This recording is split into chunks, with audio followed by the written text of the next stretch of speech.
오늘 말씀은 누가복음 1장 46절에서 55절까지입니다. 오늘 말씀은 누가복음 1장 46절에서 55절 말씀을 우리가 조금 길지만 함께 한 목소리로 봉독하도록 하겠습니다. 다 찾으신 줄 알고요. 시작. 마리아가 이르되 내 영혼이 주를 찬양하며 내 마음이 하나님 내 구주를 기뻐하였음은 그의 여종의 비천함을 돌보셨습니다. 보라, 이제 후로는 만세의 날을 복이 있다 일컬으리로다. 능하신 이가 큰 일을 내게 행하셨으니 그 이름이 거룩하시며 긍휼하심이 두려워하는 자에게 대대로 이르는도다. 그의 팔로 힘을 보이사 마음의 생각이 교만한 자들을 흩으셨고 권세 있는 자를 그 위에서 내리치셨으며 비천한 자를 높이셨고 줄이는 자를 좋은 것으로 배부르셨으며 부자는 빈손으로 보내셨도다. 그 종 이스라엘을 도우사 긍휼히 여기시고 기억하시되 우리 조상에게 말씀하신 것과 같이 아브라함과 그 자손에게 영원히 하시리로다 하니라. 아멘. 할렐루야. 메리 크리스마스. 주님이 우리를 위해 오셨습니다. 아멘. 이 시간 우리가 좀 이따가도 메리 크리스마스 하고 인사하시겠지만 옆에 분, 뒤에 분, 앞에 분한테 우리 메리 크리스마스 이렇게 인사하십시다. 인사하시죠. 네.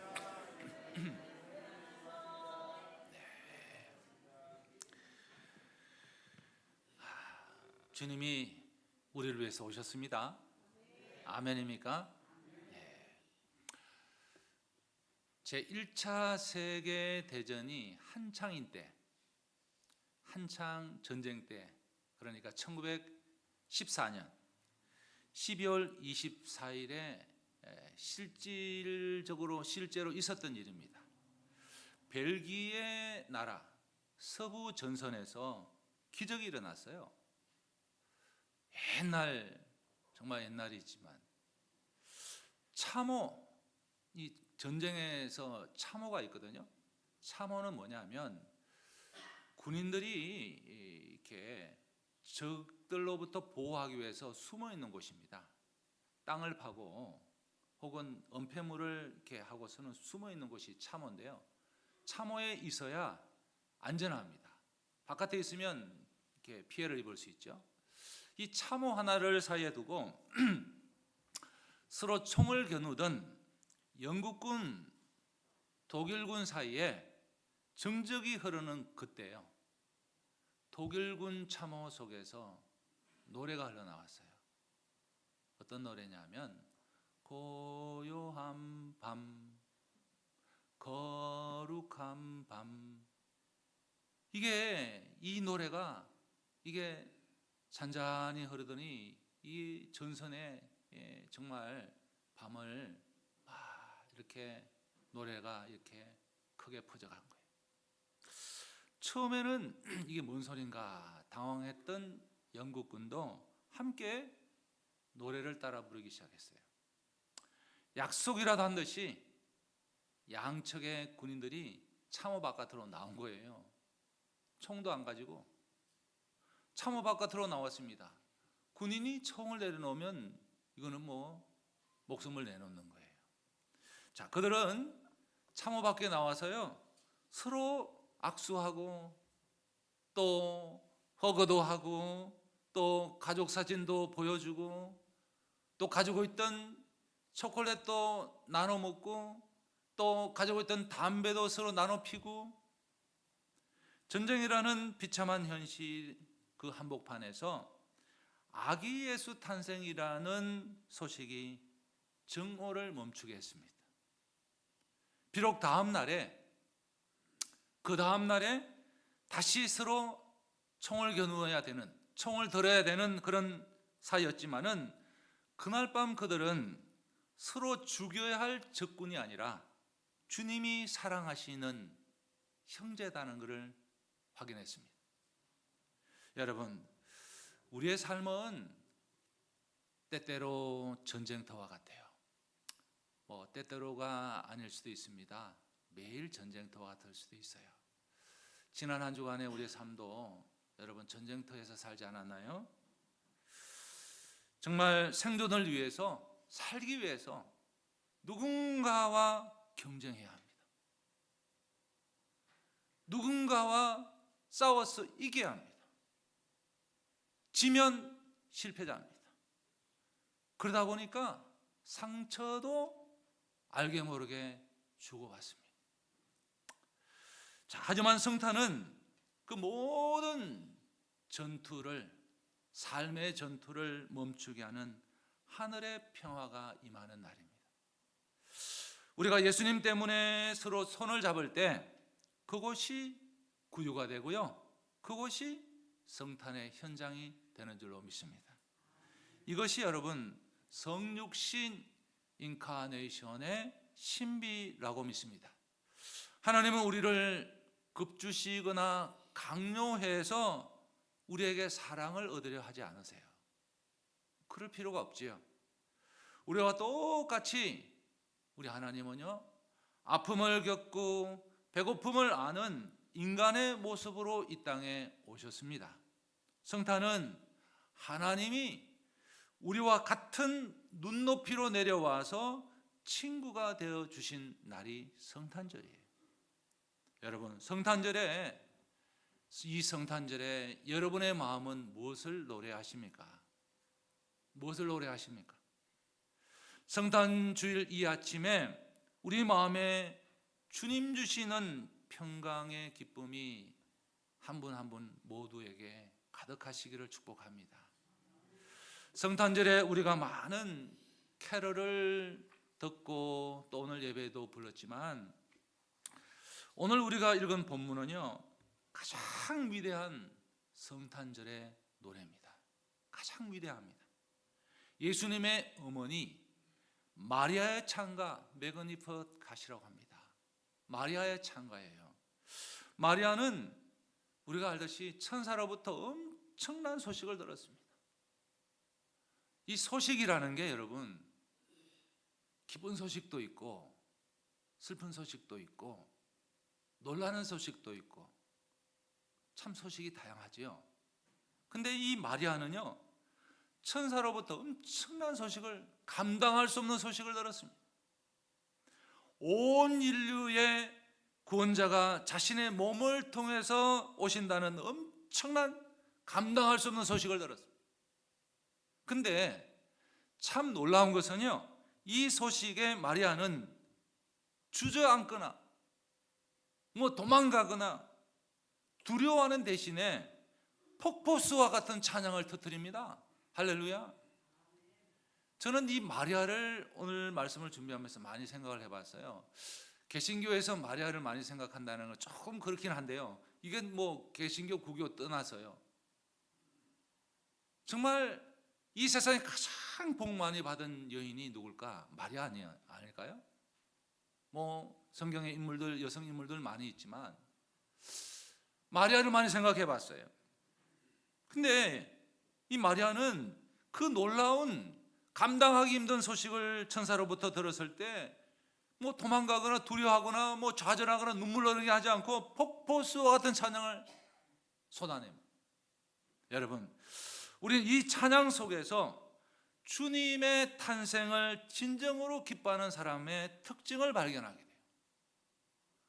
주님의 탄생을 진짜 기뻐하는 사람의 특징, 성탄의 감격을 담아내는 이 마리아의 마음의 그릇을 우리가 마리아의 창가를 통해서 배우게 되는 거죠. 오늘 이 시간 우리도 마리아처럼 주님의 탄생을 온전히 기뻐하고 누릴 수 있는 비결을 말씀 속에서 찾아볼 수 있기를 원합니다. 자, 마리아는 천사로부터 온 인류의 구원자가 자신의 몸을 통해서 온다는 소식을 듣고서 이렇게 고백합니다. 그 고백이 46절에서 48절이에요. 우리 함께 읽어볼까요? 마리아가 이르되 내 영혼이 주를 찬양하며 내 마음이 하나님 내 구주를 기뻐하였음은 그의 여종의 비천함을 돌보셨음이라. 여러분, 마리아가 뭐라고 합니까? 마리아가 뭐라고 하지요? 자신을 비천한 여종이라고 표현합니다. 비천한 여종. 여러분이 이런 말을 누구로부터 듣는다면 여러분은 어떠시겠어요? 아마 그냥 있기가 쉽지 않을 거예요. 자신을 비천한 여종이라 그래요. 여러분, 이 고백이 참 귀하고 중요합니다. 마리아는 자신이 어떤 자격이나 어떤 능력이 있어서 인류를 구속할 구원자를 잉태하는 영광을 얻는 것이 아니다는 것을 잘 알고 있었어요. 이런 거죠. 그러니까 나는 아무것도 아니지만, 나는 별것도 아니지만 하나님께서 나를 불쌍히 여기시고 돌보셨다. 나는 아무것도 아닌데, 그런 철저한 자기 비움과 겸손이 있는 고백이에요. 여러분, 그렇습니다. 사람은요, 누구나 자신의 형편과 상황에 따라서 생각도 말도 행동 또한 달라져요. 달라지지만 어떤 때는 저 자신도요, 목회자로서 정말 내가 대단한 일을 하고 있다는 착각에 빠질 때가 얼마나 많은지 몰라요. 착각에 빠질 때. 지금은 그렇지 않지만 가만히 돌아보면 그런 마음으로 목회한 적이 많았던 것 같아요. 지난 주간에 여러분들이 또 함께 기도해 주셔서 기도원에 잘 다녀왔는데요, 기도원에 가서 기도를 하는데 이 기도가 아예 되지를 않아요. 어떤 기도 제목을 많이 가지고 갔는데 기도가 되지를 않아요. 그러니까 기도가 안 돼요. 어떻게 해요? 회개만 되는 거예요. 회개만 나오는 거예요. 19년 목회 대단한 줄 알고 있었는데요, 회개가 되니까 그것이 하나님 앞에 아무것도 아닌 것이고 착각 속에 살아온 것 같은 마음이 들더라고요. 절규가 나오는 거예요. 절규가. 하나님, 제가 목회를 계속 할 수 있습니까? 목회를 계속 할 수 있어요? 절규가 나오는 거예요. 그렇게 기도하는 중에 깨닫게 되는 마음은 하나님께서 제 삶에 부어주신 은혜가 생각이 나요. 은혜가 생각이 나고 그 은혜 하나하나까지도 주님이 저를 비천한 종으로, 부족하디 부족한 종으로 인정하시고 긍휼히 여겨주셔서 지금까지 오게 되었다는 고백을 하게 되더라고요. 그렇게 고백을 하게 되니까 비로소 그때야 감사가 나오더라고요. 감사가 나와요. 여러분, 회개에서 감사로 가는 것은 너무 멀어요. 회개에서 감사로 가는 데는 너무 멀어요. 여러분, 성탄의 기쁨은 마리아의 이 고백, 나는 아무것도 아니지만 하나님께서 나를 불쌍히 여기시고 돌아보셨다는 철저한 자기 비움과 겸손한 그 마음의 고백과 같이, 여러분, 우리의 모든 삶의 주도권을 하나님께 넘겨드릴 때 가능한 줄로 믿어요. 내 삶의 주도권을 내가 쥐고 있는 나는 이게 되질 않아. 마리아의 이 두 번째 고백은요, 믿음의 선포입니다. 믿음의 선포. 49절 50절인데 함께 읽어봅니다. 능하신 이가 큰 일을 내게 행하셨으니 그 이름이 거룩하시며 긍휼하심이 그를 두려워하는 자에게 대대로 이르는도다. 여러분, 우리가 상식선에서 생각을 해도요, 마리아가 잉태한 사건은 이게 이성적으로 가지 않아도 상식선에도 불가능합니다. 불가능하죠. 여러분, 마리아가 이 상식을 몰랐을까요? 마리아가 이 상식이 부족했을까요? 저는 아니라고 봅니다. 그럼에도 불구하고 마리아는 뭐라고 고백합니까? 능하신 이가 큰 일을 내게 행하셨다. 여러분, 이 마리아가 제정신이에요? 능하신 이가 큰 일을 내게 행하셨다. 여러분, 마리아는 이성과 과학과 상황을 본 것이 아니라 하나님의 능력, 하나님의 전능하심을 보았습니다. 마리아는 지금 애를 가지면 안 되는 거예요. 약혼한 상황이에요. 남자를 알지 못해요. 그런데 이성과 과학과 상황을 본 것이 아니라 하나님의 능력, 하나님의 전능하심을 본 거예요. 이 믿음은 마리아를 통해서 하나님의 긍휼하심이 하나님을 두려워하는 자, 하나님을 경외하는 자한테 삶의 현실만이에서만이 아니라 대대로 이룬다는 확신을 갖게 만들어요. 할렐루야. 그러니까 하나님의 은혜는 단순히 마리아 개인의 사건으로 끝나지 않고요, 하나님을 경외하는 모든 믿음의 세대에 흐른다는 믿음의 선포입니다. 믿음의 선포예요. 이 믿음을 저와 여러분도 갖기를 원합니다. 그리고 마리아의 찬양은요, 여기서 멈추지 않고 세상 온 전체를 뒤집는 하나님의 구원 역사를 노래합니다. 마리아의 세 번째 고백이 51절에서 55절인데요 우리 읽어봅니다. 그의 팔로 힘을 보이사 마음의 생각이 교만한 자들을 흩으셨고 비천한 자를 높이셨으며 줄인 자를 좋은 것으로 배불리셨고 부자는 빈손으로 보내셨도다. 여러분, 마리아는 이스라엘의 구원자가 오시면 이 땅의 권력과 부의 구조가 완전히 뒤집어진다는 것을 예언했어요. 그러니까 말씀에서 깨닫게 되는 것은 은혜를 받으면 하나님의 마음을 알게 되는 거예요. 은혜를 받으니까 마리아가 예언을 하네요. 여러분, 이게 무슨 말입니까? 이게 무슨 말이에요? 하나님의 구원은 영혼 구원뿐만 아니라 이 땅의 불의를 바로잡는 사회적인 구원의 성격을 가진다는 거예요. 이 위대한 역사에 동참하기 위해서 마리아는 자신의 명예, 자신의 안전, 자신의 평안, 모든 것을 기꺼이 내어놓는 헌신을 결단했습니다. 마리아는 이 하나님의 위대한 역사에 자신을 도구로 내어놓은 겁니다. 도구로 내어놓은 거예요.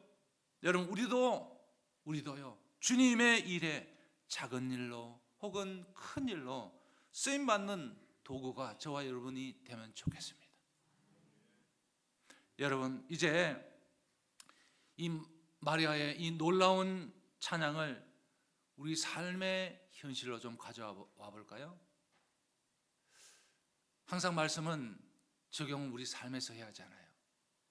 우선 우리 일상 속에서 겸손의 그릇을 우리가 비우면 좋겠어요. 이 마리아의 찬양이 우리 일상 속에서 올 때 겸손의 그릇을 우리가 비우면 좋겠다. 우리의 매일의 삶의 현장은 치열합니다. 서두에도 말씀을 드렸듯이 그냥 열심히만 살아서는 살 수 없습니다. 한번 제가 여쭤볼게요. 지난 한 주 동안 놀다가만 교회 오신 분 손 들어보세요. 아무도 안 계시잖아요. 열심히 일하고 왔다는 분들 손 들지 마세요. 다 열심히 일하고 오셨네요. 우리 다 열심히 살았어요. 자, 한번 삶의 현실을 봐요. 뭔가를 내가 이루고자 하면요, 사실 신앙도 양심도 내다버리고 살아야 될 때가 많아요. 여러분, 그렇지 않아요? 내가 뭔가를 얻으려면, 이루려면 내 신앙도 양심도 내다버리고 살아야 될 때가 많아요. 그렇게 살다 보니까요, 우리는 나도 모르게 내가 그것을 이루고 성취할 만한, 사실 깜냥도 못 되면서 갖은 수단과 방법을 동원해 가지고 내가 다 했다, 나 아니면 안 된다. 는 교만에 빠지기가 쉬워요. 여러분 그렇게 살지 않으세요? 한마디로 놀부 신보를 가지게 됩니다. 놀부. 여러분 놀부 신보가 뭐예요? 여러분 놀부 아시죠?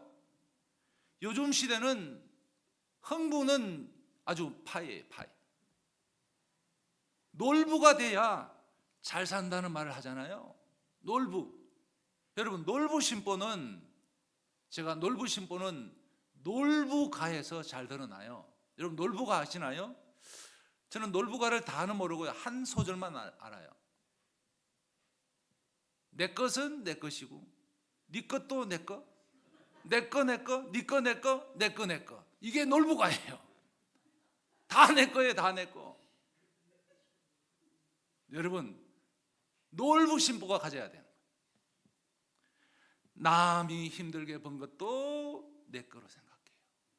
그러니까 함부로 갖다 쓰고 함부로 빌려 쓰고 남의 것을 귀하게 여기지 않게 되고요, 또 내가 벌었으니까 내 돈이고 내가 노력했으니까 내 거라고 생각합니다. 여러분 오늘 성탄주일 아침에 잠시 멈춰서 우리 이렇게 질문해 보면 어떨까요? 지금 여러분의 삶에서, 지금 내 삶에서 가장 의지하고 있는 건 뭐냐?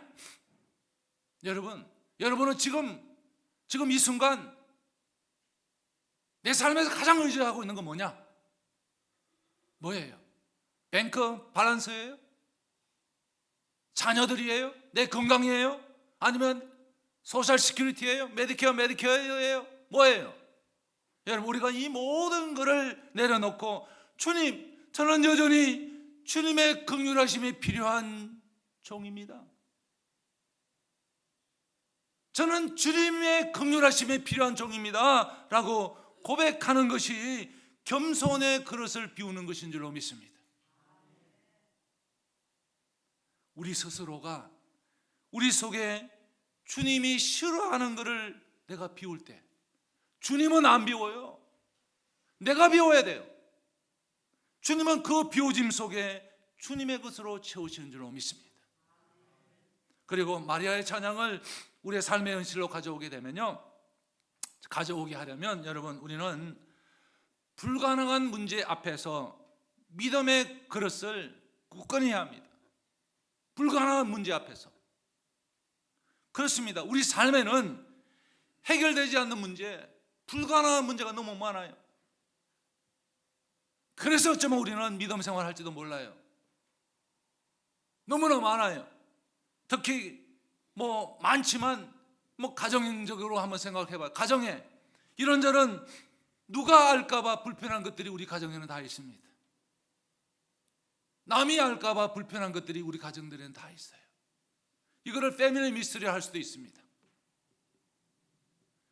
아이들이 대학 가면 이제 휘바람 불 줄 알지만, 자유스러울 것 같지만, 대학을 다녀도, 대학을 졸업을 해도, 또 결혼하니 안 하니 그래도, 손주가 생겨도 어디 그것뿐입니까? 노후의 불안은 인간의 힘으로 막을 수 없는 불가능처럼 느껴지기도 합니다. 여기에 더해서 먹고 사는 문제,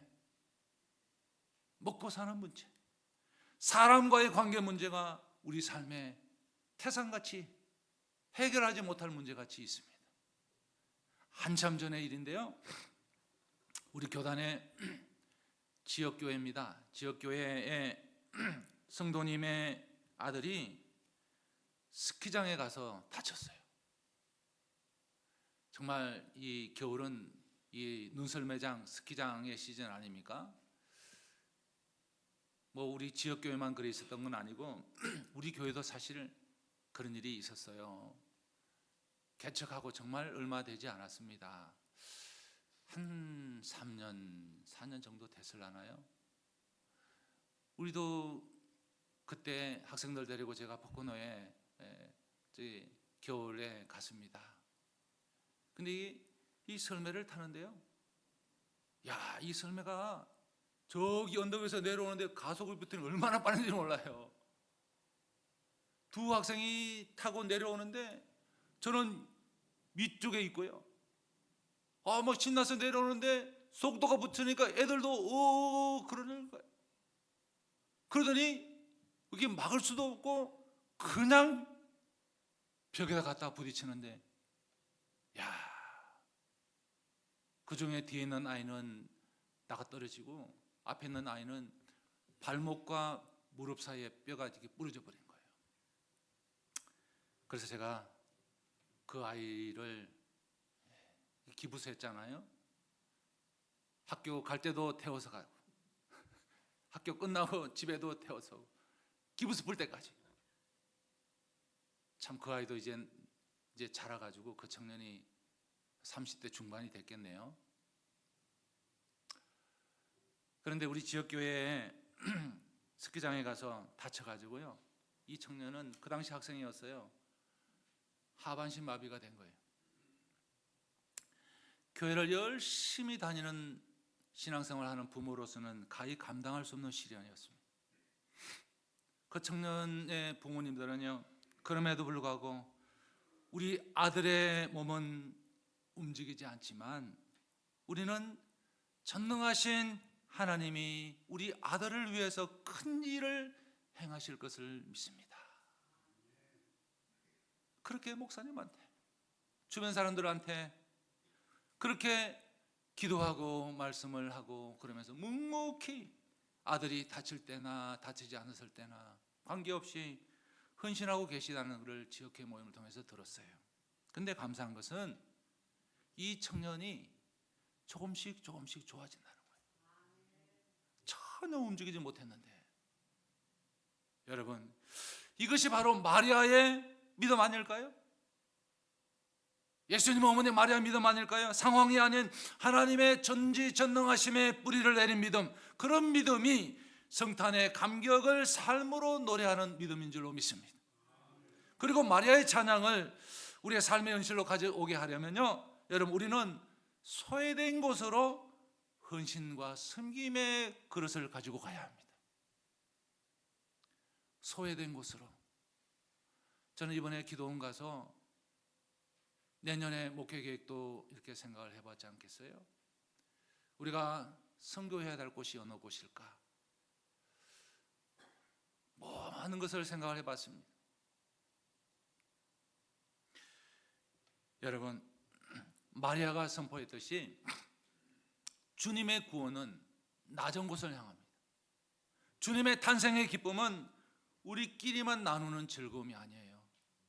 제가 기도원에서 원장님 네 분과 식사 교제하는 중에 참 은혜로운 얘기를 들었습니다. 처음에는 뭐 그런 목사님이 있나 그랬어요. 그래서 그러니까 말은 끝까지 다 들어봐야 되는 거예요. 그러면서 하시는 말씀이, 그곳은 필라에서 한 30분 정도 거리에 가까워요. 기도원이. 이분들도 기도원 하시기 전에 필라에서 신앙생활 하시고 필라에서 사업하시던 분이에요. 그러니까 우리 교회랑 그 기도원이 나이가 같아요. 19년 됐더라고요. 내년에 20년이래요. 그전에는 필라에서 신앙생활 하시고 사업을 하셨던 분이에요. 그런데 필라에 교회에서 목회하시는 최 목사님이나 계세요. 최태은 목사님. 소망의 교회. 기도원에도 성도들과 자주 기도하러 오셨고, 근데 이 목사님은 특이하신 게 뭐냐면 거의 설교가요, 종말 설교예요. 이단이 절대 아닙니다. 3, 4대가 목회자 집안이에요. 그런데 이분은 주님이 곧 오신다는 그런 종말론적인 설교를, 그러니까 계시록적인 설교를 그냥 1년 내내 하시는 거예요. 그걸 10년 넘게. 그러니까 성도님들이 처음에는 우리 목사님 신령하다, 정말 은혜롭다, 정말 진짜 목사님이다 아주 많이 모였는데, 내내 이 설교만 하시니까 성도들이 주님은 안 오고 질린 거예요. 하나씩 둘씩 안 나오시게 된 거예요. 그래서 결국은 성도들이 얼마 남지 않아서 목사님이 결단을 내렸어요. 다 이렇게 편한 대로 가셔서 신앙생활 하시라고 보내신 거예요. 그래서 저는 거기까지 얘기 듣고는 뭐 목사님이 이런 분이 있나, 그래도 끝까지 해야지. 그러는데 반전이 있는 거예요. 그러고서는 이분이 사모님과 두 분이서, 사모님은 그 2세에 가깝다 하시네요. 필라델피아 하면 유명한 곳이 있습니다.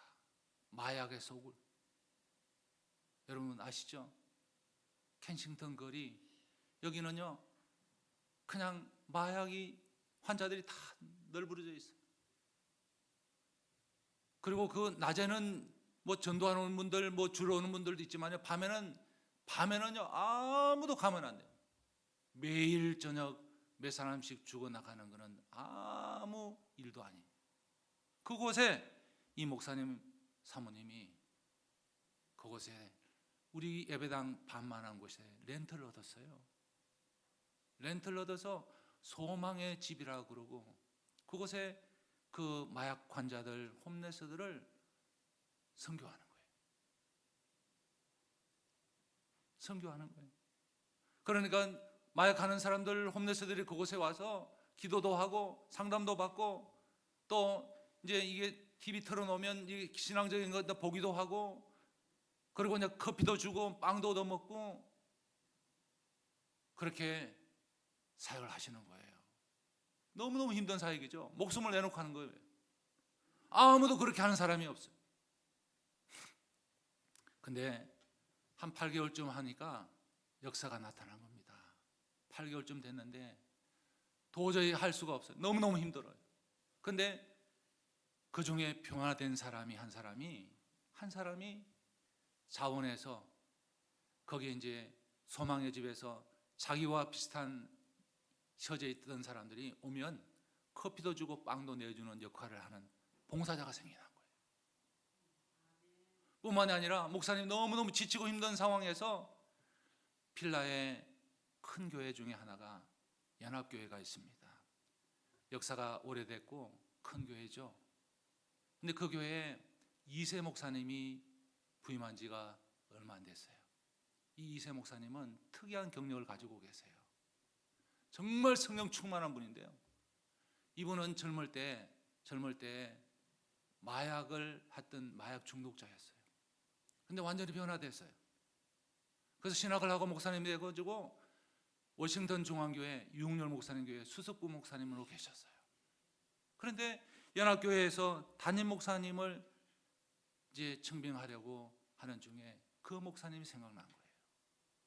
그래서 장로님들이 다 몰려갔어요. 워싱턴 중앙교회에다가 연합교회 장로님들이 다 한 분도 빠짐없이 다 몰려가서, 목사님, 아무개 목사님, 권 목사님을 내놓지 않으면 우리는 안 갑니다. 우리 교회 목사님을 주십시오. 아이고, 장로님들 뭔 얘기 하시나. 전혀 그럴 의사 없습니다. 우리 목사님 사역 잘 하시는데 다른 데 가서 찾아보세요. 소용없습니다. 우리는 주실 때까지 안 갑니다. 하여튼 그래서 연합교회 장로님들이 이겼어요. 그래서 목사님과 그 워싱턴 교회 수석 목사님 그 당시에 이제 얘기를 하고, 그렇게 할 수 있겠느냐. 그렇게 해서 담임 목사님으로 연합교회에 간 겁니다. 근데 이분이 이 켄싱턴 거리에 오니까요, 눈이 떠인 겁니다. 빌라에 오니까 이분들을 변화시키고 싶고 전도하고 싶은 거예요. 그 본인 교회도 작은 교회가 큰 교회니까. 근데 이 최태영 목사님이 지치고 힘들 때 이 연합교회 목사님을 만난 거예요. 천군만마를 얻은 거죠. 정말 큰 은혜를 받고 왔습니다. 여러분, 성탄의 기쁨은 우리끼리만 나누는 것 아닙니다.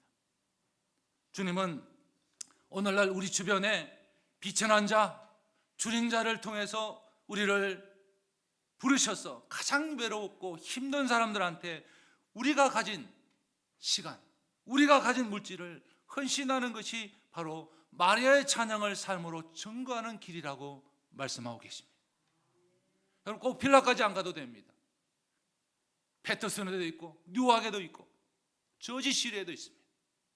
저는 오늘 성탄절 설교를 준비하면서 마리아에 대해서 많은 생각을 하게 되고 묵상도 해봤습니다. 도대체 이 마리아가 어떤 마음으로 이 엄청난 정말 자기에게 닥칠 엄청난 이 일을 외면하지 않고 기꺼이 기쁨으로 받아들이면서 찬양까지 할 수 있었을까? 어떻게 그럴 수 있었을까? 여러분 어떻게 생각하세요? 어떻게 생각하세요? 이 마리아가 제정신이 아니어서 그랬을까요? 저의 묵상의 결론은요, 마리아가 이처럼 위대한 찬양을 할 수 있었던 것은 성령 충만함 때문이라고 저는 믿습니다. 성령 충만함 때문에. 성령이 가능하게 하는 거예요. 여러분, 저 사람 왜 저럴까? 저 사람 왜 저럴까?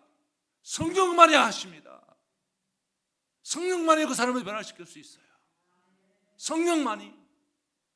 그리고 마리아가 잉태한 아기 예수 그리스도야말로 이 모든 찬양의 궁극적인 이유입니다. 여러분, 예수님은 겸손 그 자체세요. 하늘 보좌를 버리시고 가장 낮은 구유로 오셨습니다. 예수님은 믿음의 대상입니다. 그분을 믿음으로 우리는 천국을 소유합니다. 예수님은 헌신의 본이십니다. 우리를 위해서 십자가에서 자신을 전부 다 내어주셨습니다.